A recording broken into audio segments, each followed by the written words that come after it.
UMNO cuma tahu riuh bersandiwara. Perhimpunan Agung UMNO telah menutup tirainya, tetapi apa yang berlaku selepas itu? Segerombolan menteri dan timbalan menteri kekal dalam jawatan mereka setelah bertemu dengan pengasas Scheme of Things Tan Sri Muhyiddin Yassin. Mengulas mengenai amaran UMNO kepada Bersatu, Pengarah Komunikasi Amanah Nasional Khalid Abdul Samad berkata, tiada apa yang akan berlaku. Menurut beliau, UMNO hanya membuat bising kerana mahu memberi tekanan kepada Muhyiddin. Beliau berpendapat UMNO tidak akan berani putus hubungan dengan Bersatu kerana mereka yang kerugian jika berbuat demikian. Mereka hanya nak buat bising, takutkan lawan belum berentap lagi, tak akan berentap pun. Dia kalau dia betul-betul serius, dah boleh dah bertindak. Ya, tapi benda ni dah disebut berkali-kali ya.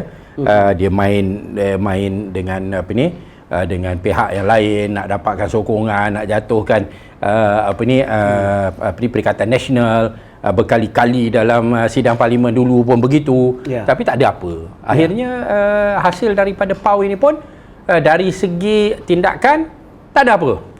Dari segi cakap saber rattling tu, tu riuh, lebih riuh lah. Katanya dalam sesi siaran langsung di Facebook Jom Channel malam kemarin. Kenyataan Presiden UMNO Datuk Seri Ahmad Zahid Hamidi untuk mengeluarkan arahan pada bila-bila masa kepada pemimpin UMNO di dalam Kerajaan Perikatan Nasional untuk meletakkan jawatan mereka ternyata omong-omong kosong sahaja. Begitu juga gesaan pengerusi Jemaah Penasihat UMNO Tan Sri Tengku Razali Hamzah supaya ahli parti yang memegang jawatan dalam Kabinet Perikatan Nasional menarik diri serta-merta hanya masuk telinga kanan, keluar telinga kiri. Mereka yang diberikan jawatan dalam syarikat berkaitan kerajaan GLC juga senyap tanpa berita. UMNO sebuah parti yang biasa dominan seperti abang besar ketika masih berkuasa dalam Kerajaan Barisan Nasional. Oleh kerana itu, apabila ia tidak ditempatkan di kedudukan yang dominan oleh kerajaan terbawah atap, UMNO rasa terhina. Biar saya jelaskan once and for all untuk UMNO menjadi dominan bersama-sama BN semula. Satu, kita mesti menang kursi terbanyak.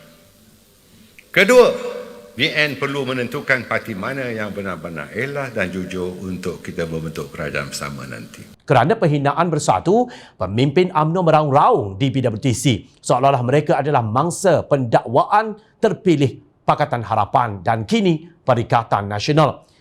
Kerana itu, tiada pembaharuan yang terdengar di PWTC kecuali retorik Melayu kuno UMNO.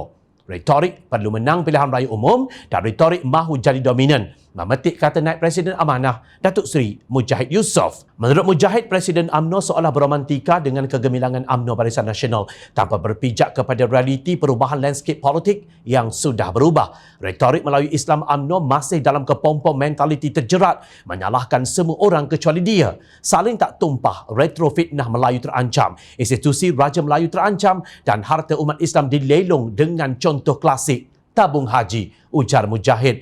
Justru Perhimpunan Agung UMNO kali ini gagal mengeluarkan Melayu dari jerat bigotry yang didokongnya puluhan tahun yang lalu. Tidak nampak di mana Islam rahmat untuk semua dalam gagasan penyatuan ummah bernama Muafakat Nasional yang dicanang oleh UMNO bersama rakan ta'awunnya PAS. Untuk rekod pada Disember 2014, Datuk Mahfuz Omar yang ketika itu masih menjadi Ketua Penerangan PAS berkata Melayu terpinggir kerana pengkhianatan UMNO. Contoh yang paling mudah, lihatlah apa yang telah berlaku pada nasib Rizab Tanah Melayu. Hanya tinggal 3.6 juta hektar atau 20% daripada 12.8 juta hektar keseluruhan tanah Rizab Melayu di Semenanjung dimiliki penuh oleh orang Melayu, kata Mahfuz. Pensyarah kanan Jabatan Pengurusan Hartanah Fakulti Seni Bina, Perancangan dan Ukur Universiti Teknologi Mara UiTM Dr. Muhammad Hasrul Hafiz Aliasa. Dalam kajian beliau mendapati walaupun Pahang, negeri paling luas di Semenanjung Malaysia dengan keluasan 3.6 juta hektar, tetapi pada tahun 2014, keluasan tanah Rizab Melayu hanyalah 12.14% atau 436,910 hektar. Tanah Rizab Melayu di Terengganu pula berjumlah kurang dari 1%, 118 hektar, sedangkan tanah pegangan Melayu TPM berjumlah 60% daripada keluasan 1.295 juta hektar negeri itu.